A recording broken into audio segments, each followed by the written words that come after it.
The codes and conventions of the thriller genre mainly to do with sound and editing. So examples of this would be quick cuts between the camera angle changes, music that's added to give tension.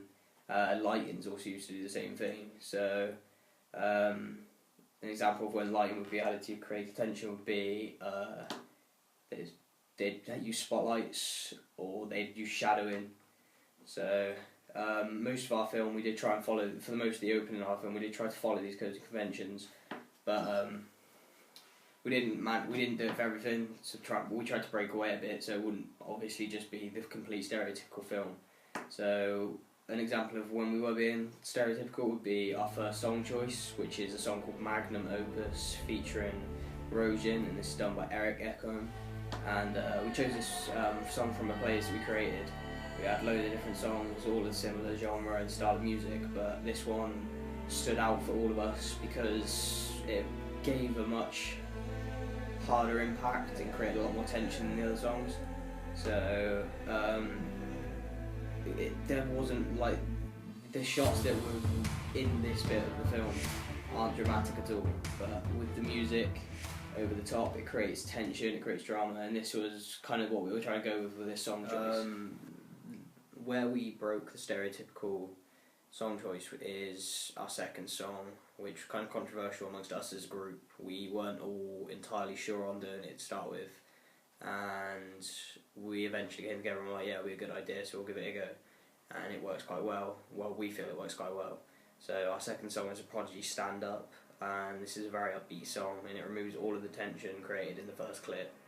Now, this was deliberate because in the film, our second clip happens 3 weeks previous to the first clip, and like the film catches up with itself is kind of what we were going with. So that's why we wanted to remove the tension, because the tension shouldn't be there at the beginning. It's meant to be kind of like he's a normal person, this is his normal life, which changes as the film goes on. So that's why we did camera angles in shots we chose to do. The majority of them are close-ups, and this is because there isn't any speech within the first 2 minutes of our film. So we put the close-ups in because it allows us to show emotion without having to put any dialogue into it. So an example of where we used the lighting and the camera angle to show the emotion on the character's face is in the shot between 31 and 34 seconds. And this is where the main character turns the light on and he shines it right in his face and he's looking directly into the camera. So this is deliberate. It's not just because he was being vain or anything like that. This is a deliberate thing. It allows the audience to look almost into like what he's thinking, and he looks unhappy. He doesn't look like he wants to be where he is and what he's doing. And this is almost like confirmed when he opens the envelope and he sees the note, which he was kind of expecting.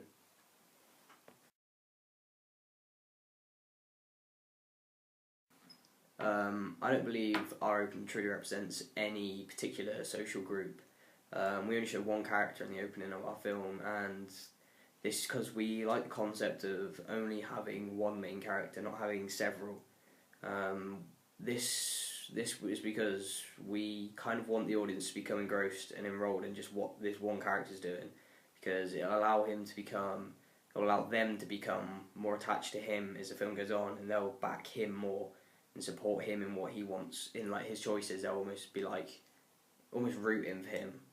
And this is an idea taken from Layer Cake and Daniel Craig's character.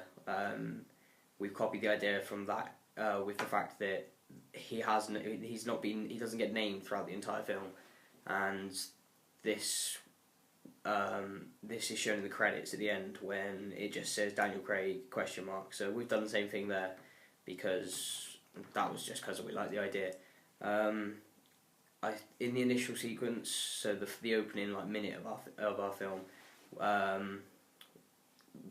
you could say it represents this kind of average stereotypical man who has an office job or works from home, and he's just doing a normal boring daily routine where he goes downstairs like half dressed. He make a cup of tea, collect his mail, almost like subconsciously doing it because that's his routine and he's like locked into it. So we tried to like show this just as that is just what we believe would be the stereotypical thing. So that's why we've done that to represent that. The way he's dressed is deliberate to this as well.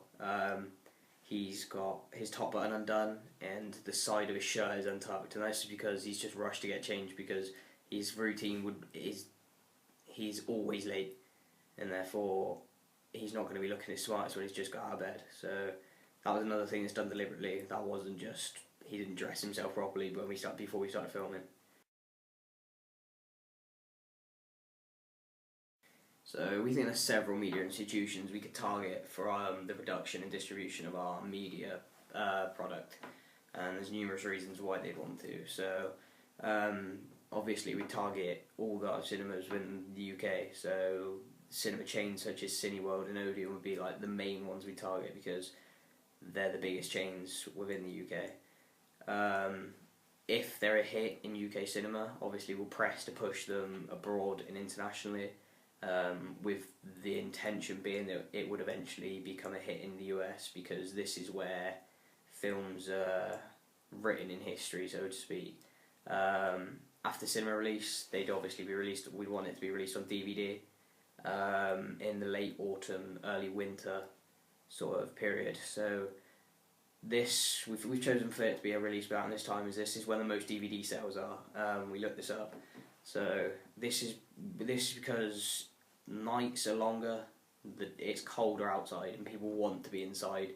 So any new film, whether they're really interested in it or not, they're going to want to watch it because it's something they've not seen before. So this is why we've chosen to release it at this time.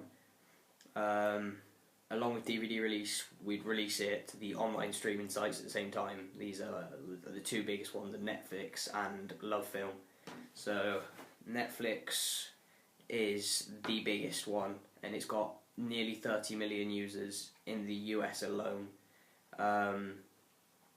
But LoveFilm is almost better to have on your side because it's owned by Amazon, and Amazon's one of the biggest online shopping websites there is. And by having LoveFilm show your film, you can get free advertisement almost from giving them the rights to show your film. So by having your film shown on Amazon's homepage, you're instantly going to get more viewers.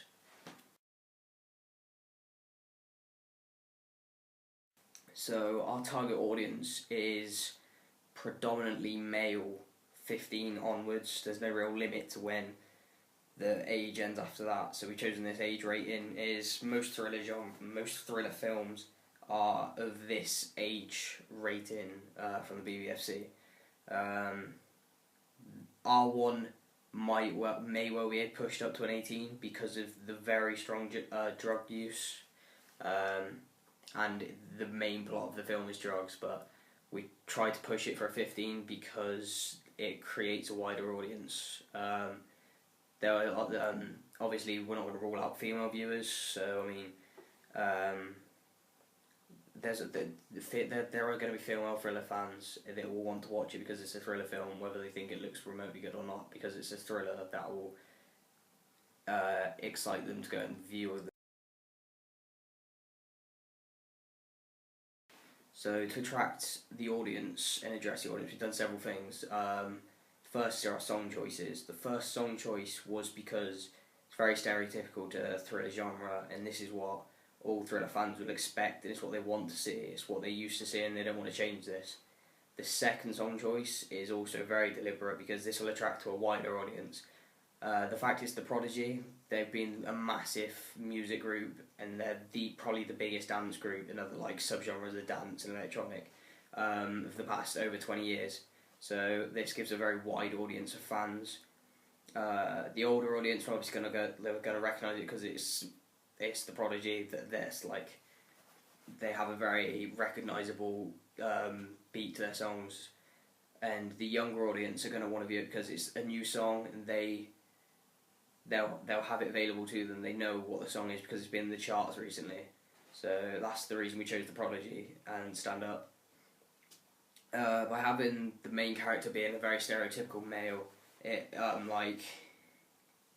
it allows the male audience to become him almost. They can go into his shoes and they understand what he's doing. This makes them relate to him, and they can almost become.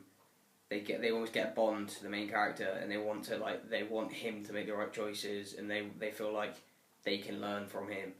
So the way we've attracted a female audience, and in particular like a younger female, well not younger but 15 to like 25 almost female audience, is by having our main character as like an attractive male. So the reason we've chosen this is because the reason we've chosen his age as well is because he's the same age as us, which means we kind of know what females find attractive. So therefore, we chose him. We could have gone with an older actor and made like the attraction from like 15 all the way up to like 50, but we weren't entirely sure on like who we could pick to act in our film. Obviously, there's like famous actors that we could have chosen, but they're not going to come in film for us. So we learnt a lot since our preliminary task. The key thing we learnt wasn't actually to do with media in particular, but it was kind of a life lesson for all of us, and that is that we were rubbish at having any time management skills. We started off really well. We filmed the preliminary on the first day of getting the task, and after that, it kind of went downhill quite drastically. It started when the video formats were wrong on both our phones, and then they wouldn't upload even when we corrected them. And after that, we kind of just gave up, and we didn't really do any productive work for about a month and a half until around January. And we then realised, okay, we need to do something, and this is our A-levels, and we need to start working. So before then, we were just taking every opportunity and every excuse to procrastinate as much as possible. So we started working in stages. Like one of us would start working, then stop, then the other one would start working and stop, and then the other one would, and eventually we all started working together. And this is when we really started getting some work done. So we originally rushed through our blog, and we didn't really put much time and effort into any of the things we were posting. We just wanted to get everything done to as little quality or standard as possible, so we could have a blog that had lots of posts, not a blog with good posts. Since we've uploaded them all first time around, we've now updated all of them, and they're all to a much higher standard, and we hope that they're all to a standard which will get us a good grade, obviously. The transition from our prelim video to our main video is quite drastic. Our prelim is incredibly shaky. It's got literally 2 camera angles in. There's over the shoulder, there's a wide angle shot is literally it, and a couple of close-ups. So we realised that this was boring, and we then obviously put a lot more camera angles in. We did better editing, and because of the shakiness, the editing in our prelim couldn't be good. We couldn't patch what we'd filmed to start with, so this made us realise we had to film with a tripod, and this is obvious. We've had film with a tripod in our real video because the shots were very steady and they're very clear, they're like very crisp, so we're quite happy with that. The lighting was a big factor we didn't account for when we filmed our prelim. We just filmed it on a very bright day, and we were in the woods, and the shadows were horrendous, and there's some shots where you literally can't see the character, and this we took into account when filming our proper video. We waited for a day that wasn't dull, but it wasn't overly bright, to film the outside shots. The inside ones obviously weren't a problem. For the sound as well, we realised that if we're going to film outside, we'd need a muffler on a mic, and we don't have any mufflers available to us. So we chose to film without any dialogue or sound that was natural, and I can't think of the term right now. But that's what we were going with when we went with the sound. It was just, it made it easier, our lives easier, and in the end it actually made our video look and sound better. So in the prelim you can't hear everything. There's times where you can hear things twice. There's times you can hear people in the background. So that was the reason we chose to do that. So I'm sorry this was incredibly boring to watch, and it's just me ranting about what our video's been like, but we had to get this done, and we hope you've enjoyed our media work.